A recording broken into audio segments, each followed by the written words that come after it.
ہم مسلمانوں کو جن نظریات کے غلط مفاہیم نے تباہال رکھا ہوا ہے ان میں سے ایک یہ قسمت یا تقدیر کے لکھے جانے والے نظریے کا غلط مفہوم بھی ہے۔ قسمت یا تقدیر کے لکھے ہوئے ہونے کا نظریہ بالکل صحیح ہے اسلامی تعلیمات کے مطابق، مگر ہم میں سے اکثر اس کا جو مفہوم اخذ کرتے ہیں وہ غلط ہوتا ہے۔ میں ہوں ارشد خان آستک اور آپ دیکھ رہے ہیں چینل تجسس فورم۔ تفصیل میں جانے سے پہلے درخواست ہے کہ اگر آپ چینل پر نئے ہیں تو پلیز سبسکرائب کیجیے اور بیل کا آئیکن دبا کر آل نوٹیفیکیشن سلیکٹ کریں تاکہ ہمارے آنے والی ویڈیوز سے متعلق آپ وقت پر آگاہ ہو۔ تو چلیں شروع کرتے ہیں۔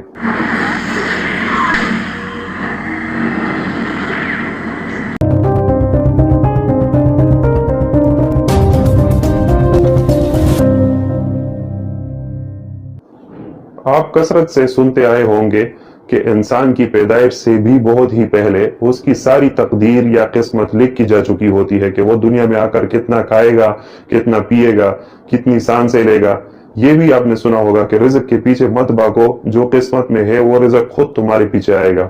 موت کی تاریخ اور وقت اٹل ہے، ایک سیکنڈ بھی آگے پیچھے نہیں ہوتی۔ جس کے ساتھ شادی ہونی ہے، اولاد ملے گی یا نہیں، بیٹا ہوگا یا بیٹی، اولاد کی تعداد کیا ہوگی، یہ سب طے شدہ اور لکھا ہوا ہے۔ یہ باتیں ہیں تو صحیح، مگر ہم میں سے اکثریت اس نظریے کی ایک غلط اور ایک ایسی تشریح کرتے ہیں جس کی چھتری تلے گویا ہم محنت سے چھٹکارا پانے کی کوشش کرتے ہیں، یا پھر ہم مایوس اور اسٹیٹک رہنا ہی پسند کرتے ہیں، یا ہم ذمہ داریوں سے بھاگنا چاہتے ہیں، یا کوئی غلطی کر کے بھی ہم خود کو معصوم ثابت کرنا چاہتے ہیں۔ مطلب کئی لوگوں کے ذہن میں پھر یہ بھی سوال اٹھتا ہے کہ اگر انسان قسمت کے آگے یوں ہی بے بس ہے تو پھر تو گویا گناہ کرنا بھی اس کی غلطی نہ ہوئی، کیونکہ ظاہر ہے جب قسمت میں لکھا ہو تو گناہ تو اس سے سرزد ہوگا۔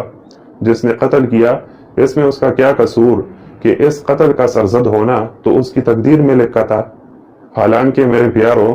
یہ پٹی جس انداز سے آپ کو پڑھائی جاتی ہے نا، ایسا ہرگز نہیں ہے۔ جب ہم کہتے ہیں کہ تقدیر آپ کی پیدائش سے پہلے ہی لکھی جا چکی ہوتی ہے، جس میں آپ کی موت کی تاریخ، رزق، کہاں شادی ہوگی، کون کون اولاد ہوگا، کیا کیا واقعات زندگی میں پیش آئیں گے شامل ہوتا ہے، تو اس کا یہ مطلب نہیں ہوتا کہ ان سب معاملات میں تبدیلی نہیں ہو سکتی، بلکہ لکھے جانے کا مطلب صرف اور صرف اتنا ہے کہ یہ سب اللہ کے علم میں ہوتا ہے۔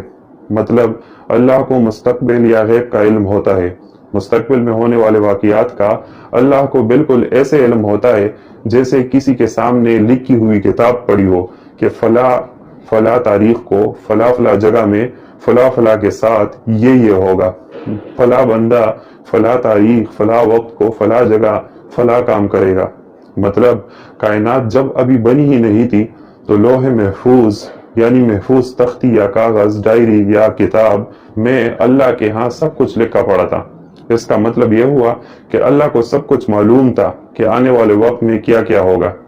ایک اور مطلب اس گفتگو کا یہ ہوا کہ کائنات میں چلتی اللہ کی مرضی ہے، یعنی اگر اللہ ایک کام نہیں چاہتا تو بندے میں اتنی طاقت نہیں ہے کہ وہ اللہ کی مرضی کے بغیر اپنی ذہانت، جسمانی طاقت، اثر و رسوخ اور علم سے کوئی تبدیلی لائے، یعنی اللہ سے مقابلہ نہیں ہو سکتا۔ باقی لکھ کے جانے کا یہ مطلب ہرگز نہیں ہے کہ سب کچھ فکسڈ ہے، اٹل ہے اور تبدیلی ممکن نہیں ہے۔ ہاں، یہ آپ ضرور کہہ سکتے ہیں کہ ریڈی میڈ لکھ کی گئی قسمت یا تقدیر اللہ کی طرف سے ان لوگوں پر اپلائی ہوتی ہے جو اسے تبدیل کرنے کے لیے کوشش ہی نہیں کرتے۔